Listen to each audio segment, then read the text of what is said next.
अगर आपको हमारी वीडियो अच्छी लगी हो तो चैनल को सब्सक्राइब करें और साथ में बेल आइकन को जरूर प्रेस करें ताकि आपको हमारी आने वाली हर वीडियो के बारे में नोटिफिकेशन मिलती रहे। धन्यवाद। कोलकाता जैसे बड़े शहर में रहने वाला अजीत ज़्यादातर हॉरर प्लेसों पर घूमना पसंद करता था और उन हॉरर प्लेसों की सच्चाई जानना कि क्या सच में वहाँ कोई भूत प्रेत है या सिर्फ लोगों का वहम है। ये सब जानने के लिए अजीत ज़्यादातर ऐसी भूतिया जगहों पर घूमता रहता था। ऐसे ही एक दिन जब अजीत हो रहा होता है तो उसे उसके एक दोस्त का फोन आता है जो उसके साथ ही कोलकाता में एक बड़ी कंपनी में काम करता था। दोस्त जिसका नाम रमन है।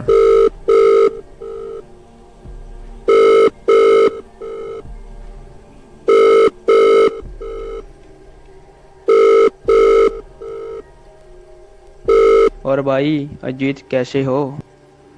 ठीक हूँ भाई, तू सुना, तू कैसा है? बहुत दिनों के बाद तुझे मेरी याद आई। हैं? हाँ भाई। भाई तुझे याद होगा, तूने मुझे एक दिन पूछा था कि अगर तेरे गांव में कोई भूतिया जगह है तो मुझे जरूर बताना। भाई मेरे गांव में एक बहुत पुरानी राजों महाराजों के टाइम की बनी हुई हवेली है और वो काफ़ी समय से बंद पड़ी है क्योंकि गांव वालों का मानना है कि वहां आज तक जो भी गया है वो कभी वापस लौट कर नहीं आया है। अच्छा, फिर तो बहुत मज़ा आएगा। ये सब छोड़ भाई, तू जल्दी से मुझे उस जगह का एड्रेस व्हाट्सएप कर दे। और देखते ही देखते कुछ समय के बाद अजीत के फ़ोन में उस भूतिया हवेली का एड्रेस आ जाता है। एड्रेस पुरानी घाटी नंबर 352 माउंटेन वेबसाइट फुलेरिया गांव। एड्रेस मिलने के बाद ही अजीत जल्दी से फुलेरिया गांव के लिए अपनी बाइक पर निकल पड़ता है। सुबह से निकले हुए अजीत को शाम हो जाती है। कुछ दूरी पर अजीत सिंह को सड़क पर फुलेरिया गांव का बोर्ड दिखाई देता है। फुलेरिया गांव पहुंचने के बाद अजीत खाना खाने के लिए एक ढाबे पर रुक जाता है और खाने के लिए कुछ ऑर्डर कर लेता है। जब अजीत खाना खा रहा होता है तो वो अपने सामने बैठे एक आदमी से फुलेरिया में बनी भूतिया हवेली के बारे में पूछने लगता है। अजीत उस आदमी से बोलता है, अरे भाई, क्या तुम फुलेरिया गांव से हो? इतना सुनकर वो आदमी बोलता है, हाँ साहब, मैं फुलेरिया गांव से ही हूँ। अजीत, क्या आप मुझे उस भूतिया हवेली का रास्ता बता सकते हैं? भूतिया हवेली का नाम सुनकर ही आदमी हक्का बक्का रह जाता है। डर का एहसास उसके चेहरे पर दिखाई दे रहा था। वो आदमी अचानक खड़ा हो जाता है और चुपचाप वहां से चलने लगता है। अजीत के बार बार बुलाने पर भी वो आदमी पीछे मुड़कर नहीं देता। अजीत, ओ भाई कहाँ चल दिए? अरे भाई सुन तो, बात तो सुनो भाई। अजीत उस आदमी को बार बार आवाज लगाता रहता है पर वो आदमी एक बार भी पीछे पलट कर नहीं देखता। ये सब देखकर अजीत बहुत हैरान होता है। वो सोचने लगता है, अजीत, मैं बहुत हॉरर प्लेसों पर गया हूँ पर मुझे कभी भी ऐसा डर का एहसास नहीं हुआ जितना मुझे इस बार हो रहा है। कहीं मैंने जहाँ आकर कोई गलती तो नहीं कर दी? चलो जो भी हो देखा जाएगा। अब जहाँ तक आया हूँ तो सच्चाई का पता तो लगा कर ही जाऊंगा। अजीत ये सब सोच ही रहा होता है तो अचानक एक आदमी उसके पास आकर बैठ जाता है। अधेड़ उम्र का वो आदमी अजीत से बोलता है, ओ बेटा, फुलेरिया गांव की भूतिया हवेली जाना चाहते हो? सच्चाई का पता करने आए हो? हाँ, अगर मैं तुमको रोकूंगा तो तुम रुकने वाले तो हो नहीं। हाँ, जाने से पहले एक काम जरूर करना। फुलेरिया गांव की भूतिया हवेली के रास्ते से जाते हुए रास्ते में बाबा बजरंगबली के मंदिर में माथा टेकते हुए जाना और बाबा के चरणों से लाल रंग का संदूर जरूर उठाकर अपने पास रख लेना। इतना बोलकर वो आदमी भी वहां से चला जाता है और अजीत अपना खाना खाकर हवेली की ओर निकल पड़ता है।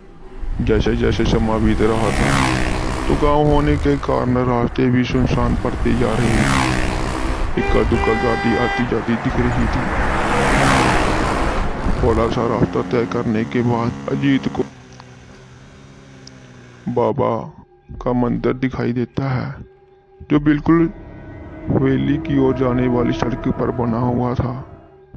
वैसे तो अजीत इन सब बातों को मानता तो नहीं था, पर इस बार उसको भी डर का एहसास हो रहा था।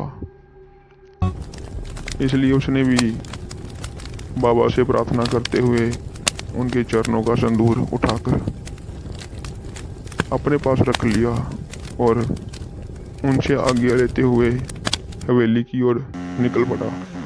देखते ही देखते अजीत होती हवेली के बिल्कुल सामने आकर खड़ा हो जाता है। अजीत कुछ समय के लिए तो पहले हवेली को देखता ही रहता है। उसके बाद अजीत अपनी बाइक बाहर खड़ी कर देता है और हवेली की ओर फिर से देखना शुरू कर देता है। काफी समय से बंद होने के कारण हवेली की बाहरी हालात बहुत खराब हो चुकी थी और अजीत को भी फुलेरिया पहुंचते पहुंचते रात हो गई थी। गांव होने के कारण एक घरों में ही लाइट का प्रबंध था। ज्यादातर घर अंधेरे में डूबे हुए थे। अजीत ये सब बातों को नजरअंदाज करते हुए हवेली के अंदर की ओर जाने लगता है।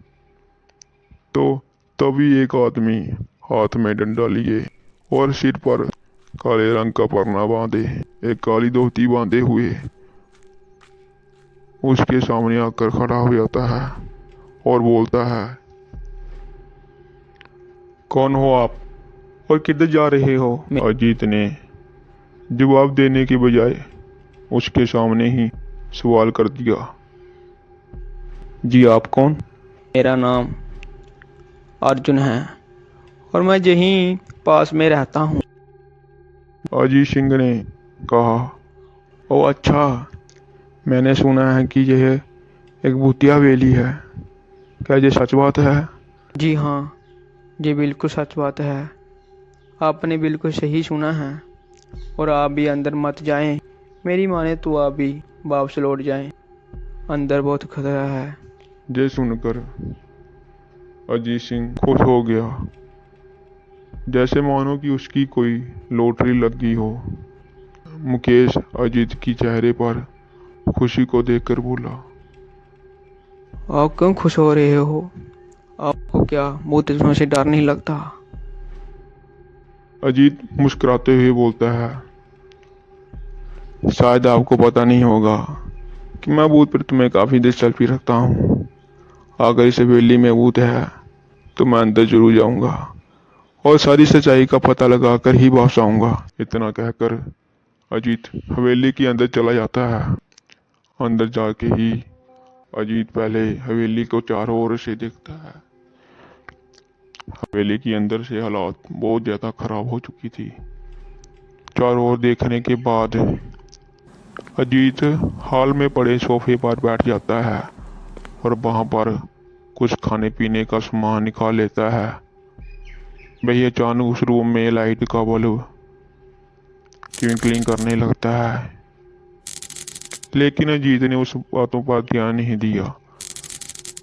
थोड़ी देर बाद दूसरा, फिर तीसरा, ऐसे करते करते हवेली के सारे बल्ब ट्विंकलिंग करने लगते हैं।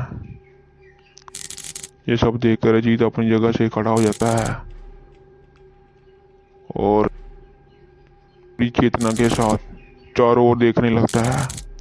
अचानक उसके सामने पड़ा एक छोटा टेबल हवा में उड़ने लगता है। करीबन 6 फुट की ऊंचाई पर जाने के बाद वो टेबल गोल गोल घूमने लगता है। गोल गोल घूमने के बाद अचानक ही वो टेबल अजीत सिंह की ओर तेजी से आने लगता है। अजीत टेबल को अपनी ओर आते हुए देखकर अजीत तुरंत ही अपनी जगह से हट जाता है और वो टेबल दूसरी साइड जाकर गिर जाता है। अचानक सब कुछ थोड़े समय के लिए शांत जाता है। अजीत ने चारों बहुत सावधानी से देखा और बड़ी आवाज में बोलता है, तुम जो भी हो सामने आओ, सामने आकर बात कर। इतना बोलकर ही अजीत चुप कर जाता है। देखते ही देखते वहीं एक बड़ी परछाई उसके सामने आकर खड़ी हो जाती है। अजीत ने उस परछाई को देखकर बोला, कौन हो और मुझे मारना क्यों चाहते हो? परछाई अजीत से बोलती है, तुम्हारी के कार। मेरी कौन सी भूख? इस हवेली में आने की मैं किसी को भी इस हवेली में नहीं आने देता। लेकिन क्यों? वो परछाई जवाब देती है, आज से 18 साल पहले इस हवेली के मालिक ने मुझे मार डाला, लेकिन मेरी कोई गलती नहीं थी और मेरी गलती ना होने के कारण आज तक मैं इस हवेली में बढ़कर रहा हूँ। मैं किसी को भी इस हवेली में नहीं रहने दूंगा, क्योंकि इस हवेली में मेरा खून हुआ है।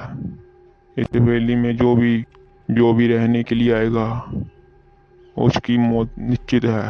अजीत ने कहा, मैं तुम्हें अपने असली रूप में देखना चाहता हूँ। इतनी बात सुनकर परछाई हंसने लगती है और हंसते हुए बोलती है, तुझे मारने से पहले मैं तेरी ये इच्छा पूरी जरूर करूंगा। और उस परछाई ने देखते ही देख एक भयंकर दरमियाना रूप ले लिया। उसका चेहरा इतना भयंकर था कि अजीत समय के लिए डर के गोश में चला जाता है। लेकिन यही क्षण वो अपने आप पर काबू पाते हुए उसे बाबा की संदूर वाली बात याद आ जाती है और वो जल्दी से अपनी जेब में हाथ डालकर वो संदूर निकाल लेता है और भूत की ओर फेंक देता है। भूत पर जैसे ही संदूर डाला जाता है तो वो जलने लगता है। बड़ी बड़ी ज्वाला उठने लगती हैं, वो जोर जोर से चिल्लाने लगता है और बाद में पूरी तरह से जलकर खाक हो जाता है।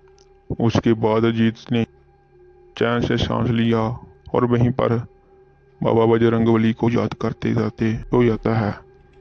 दूसरे दिन सुबह अजीत हवेली से बाहर आ रहा होता है तो मुकेश उसको सही सलामत देखकर बहुत हैरान होता है और उसे पूछता है, तुम जिंदा कैसे? ये नहीं हो सकता। फिर अजीत मुकेश को कल रात की सारी घटना बताता है कि कैसे उसने जहाँ से भूत को निकाला है और उसकी आत्मा को शांति मिली है। अगर आपको हमारी वीडियो अच्छी लगी हो तो चैनल को सब्सक्राइब करें और साथ में बेल आइकन को जरूर प्रेस करें ताकि आपको हमारी आने वाली हर वीडियो के बारे में नोटिफिकेशन मिलती रहे। धन्यवाद।